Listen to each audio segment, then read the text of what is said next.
میرے دوستو، انسان کو کل عقل بھی مل جائے تو پھر بھی اللہ کی حکمت کا وہ احاطہ نہیں کر سکتا۔ رب کریم کو زیادہ پتا ہے کہ ہمارے لیے کون سی چیز بہتر ہے اور کون سی چیز ہمارے لیے نقصان کا باعث ہے۔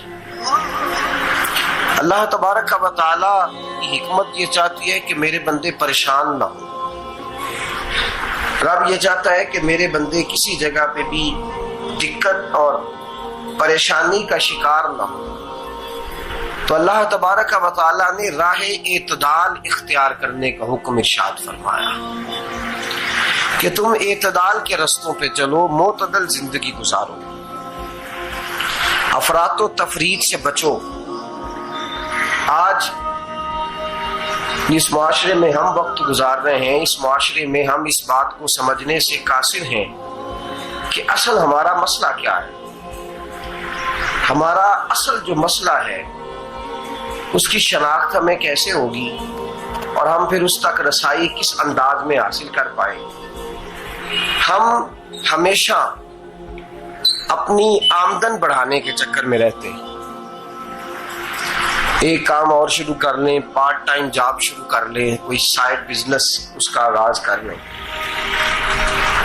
ہماری جو دوڑ لگی ہوئی ہے وہ لگی ہے کام بڑھانے میں، آمدن بڑھانے میں، حالانکہ اسلام ہمیں یہ کہتا ہے کہ تو آمدن بڑھانے کے چکر میں نہ پڑ، اصل بات یہ ہے کہ تو اپنے خرچے کنٹرول کر۔ تنگ انسان وہ نہیں ہوتا جس کی آمدن تھوڑی ہوتی ہے، یہ توجہ کیجئے گا میری بات، یہ قیمتی بات ہے اور گفتگو ساری کا لب لباب ہے۔ تنگ بندہ وہ نہیں ہوتا جس کی آمدن تھوڑی ہوتی ہے، اصل پریشان وہ ہوتا ہے جس کے خرچے زیادہ ہوتے ہیں۔ اور ہمارا جو روزمرہ کا نقصان ہو رہا ہے نا، وہ آمدن کے معاملات میں نہیں ہو رہا۔ بنیادی نقص جو واقعہ ہو رہا ہے وہ یہ ہے کہ ہمارے اخراجات زیادہ ہیں اور وہ اخراجات کسی اور نے نہیں بڑھائے، وہ خرچے ہم نے خود بڑھا لیے ہیں اور اب ہمیں اس کا نقصان بھگتنا پڑ رہا ہے۔ اور اگر آپ صحیح معنوں میں ٹٹولیں تو جو بہت امیر لوگ ہیں وہ تو ان خرچوں سے بچ گئے۔ میں نے بہت سارے ایسے ختمات میں شرکت کی ہے، میں بہت ساری ایسی جگہوں پہ گیا ہوں کہ جہاں لوگوں نے بڑا مختصر سا ختم دلایا ہے تو ہو گیا ختم۔ ختم کے معاملے میں کب کسی نے پابندی لگائی ہے کہ اس میں 200 آدمی شریک ہوگا تو تب یہ سال ثواب صحیح ہو سکے گا؟ کون کہتا ہے؟ یا شادی کے موقع پر اگر سارے بہن بھائیوں کو نہ بلایا گیا تو میری شادی پایہ تکمیل تک نہیں پہنچے گی، اس میں برکت نہیں ہوگی، یہ کس نے فتویٰ دیا ہے؟ معتدل زندگی کا اسلام حکم دیتا ہے۔ میں پڑھ رہا تھا کہ ایک بہت بڑا صدر ہے، غالباً سوڈان کے صدر کی بات ہو رہی تھی، تو اپنے بیٹے کی بارات لے کے گیا تو 4 لوگ گئے ہیں بارات اور 15 لوگوں کا اس نے اہتمام کیا اپنے گھر میں کھانا کھانے کا۔ تو کیا شادی ہو گئی کہ رک گئی؟ تو بھائی راگ الاپنا اس بات کا کہ بڑی پریشانی ہے، کوئی سائیڈ بزنس شروع کیا جائے فلان جگہ، تو اصل معاملہ یہ ہے کہ پہلے ایک بندہ کماتا ہے تو پھر بھی گھر ہی چلتا ہے، پھر بڑا بیٹا ساتھ شامل ہوتا ہے تو پھر بھی گھر ہی چلتا ہے، پھر منجلا بیٹا شامل ہوتا ہے تو پھر بھی گھر ہی چلتا ہے۔ جو رونا دادا جی رویا کرتے تھے کہ بڑی مصیبت ہے، بڑی مشکل ہے، گاؤں میں رہ کے اکیلے ہوتے تھے اور وہ 5 بچوں کو اور 4 بچیوں کو وہ پالتے تھے، تو جو وہاں پریشانی تھی وہی آج پریشانی شہر میں آ کر پڑھ لکھ کر موٹی تنخواہ لے کر وہی پریشانی ہمیں ہے۔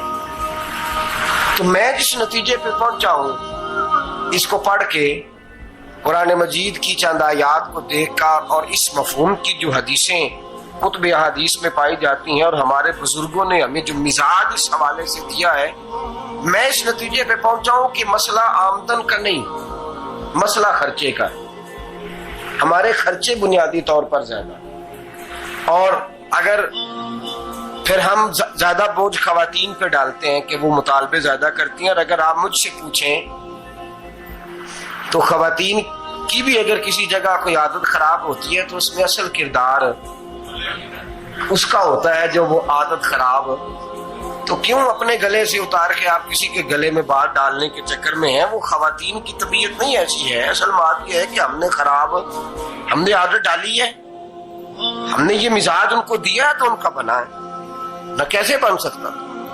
تو اعتدال جب تک زندگی میں نہیں ہوتا, پانی پیاس بجھاتا ہے لیکن ایک گلاس ہی ہو تو پیاس بجھاتا ہے, بالٹی کو منہ کو لگائے گا تو کپڑے بھگو دے گا اس کے. حالانکہ پانی بری چیز کا نام نعمت ہے نا بہت بڑی اللہ کی, لیکن پیالے میں ہی اچھا لگتا ہے. کوئی مٹکا منہ کو لگائے گا تو تانگ ہوگا, پیالہ ہی بہتر ہے اس کے لیے.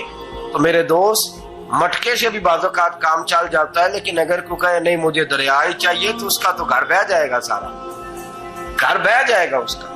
ہمیں دریا قابو کرنے کا بورڈ بنایا ہوا ہے تو اس سے گھر بہا کرتے ہیں, اس سے گھر بنا نہیں کرتے.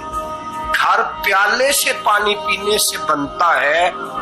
اگر تو دریا پہ قبضہ کرنے کا موڈ بنائے گا تو گھر بنے گا نہیں, گھر بہ جائے گا. آگ نہ ہو تو کھانا پک نہیں سکتا, لیکن ہلکی آنچ سے کھانا پکتا ہے. اور اگر آنچ تیز کر دی جائے تو جی قرینے قیاس بات کر رہا ہوں, میں عقل سے ماورا نہیں کر رہا. قرینے قیاس سمجھانے کے لیے مثالیں دے رہا ہوں. ہلکی آنچ پہ کھانا پک جاتا ہے, اور آگ تیز ہو تو کھانا جل جاتا ہے. تو کھانا اتنی دیر کھانے کے قابل رہتا ہے جب تک وہ ہلکی آنچ پہ پکتا ہے. تو جتنی مرضی تو کہتا ہے نہیں میرا گزارے نہیں, آگ تیز ہونی چاہیے, تو میاں جل جائے گا, جل جائے گا. ہوا نہ ملے تو سانس نہیں آتی, ٹھیک ہے. آکسیجن نہ ہو تو سانس, ہوا نہ چلے تو گزارا نہیں ہوتا. لیکن اگر تیز چلے نا, اگر تیز چلے تو آندھی اور طوفان بن جائے تو چھتیں گرا دیتی ہے, جانیں لے لیتی ہے. ہم ہیں طوفان کے چکر میں, ہم ہیں دریا کے چکر میں, ہم ہیں بڑے لاؤ کے چکر میں. تو میاں ہلکی آنچ ہی اچھی ہے, یاد رکھ. اور ایک گلاس پانی کا اعتدال سے ملتا رہے تو وہی ملتا رہے, ضرورت کے وقت وہی بہتر ہے. تو پورے دریا پہ قبضہ کرنے کا پروگرام نہ بنا, تانگ ہو جائے. اور میرے عزیز یاد رکھ, ہوا سانس لینے کے مطابق ملے تو وہی اچھی ہے, جو سانس بند کرنے پہ آ جائے وہ ہوا اچھی. ہم نے چکر چلا لیا ہے کہ زیادہ پیسہ, راتوں رات پیسہ, لمبا پیسہ, یہ پلاٹ بھی میرا, وہ پلاٹ بھی میرا, گجرانوالا بھی, گجرات بھی, لالا موسیٰ کھائی اور پنڈی تک جہاں میں جاؤں میرے نام کی تختیاں لگی ہوئی ہونی چاہیے. اسلام منع